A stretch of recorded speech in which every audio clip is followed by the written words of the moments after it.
Et une petite vidéo pour parler cette fois-ci de la propriété du retard en temporel.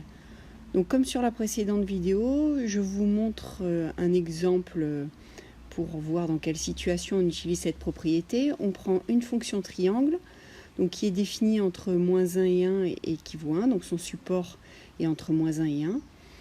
Et c'est donc la fonction triangle de T telle que je l'ai définie dans le cours.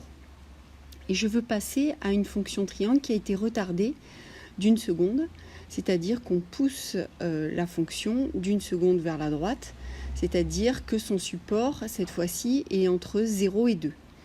Donc cette fois-ci, c'est la fonction, son expression mathématique, c'est triangle de t-1. On a une propriété qui permet de calculer la transformée de Fourier de la fonction triangle de t-1 en fonction de la transformée de Fourier de la fonction triangle. Donc j'ai rappelé la transformée de Fourier de la fonction triangle, qui est sinus cardinal carré pi f, et j'écris la propriété triangle de t-1.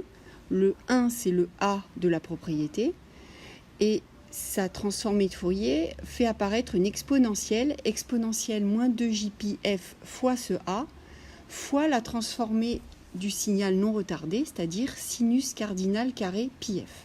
Si on remplace a par sa valeur, on a exponentielle moins 2j pi f fois 1, donc exponentielle moins 2j pi f fois sinus cardinal carré pi f.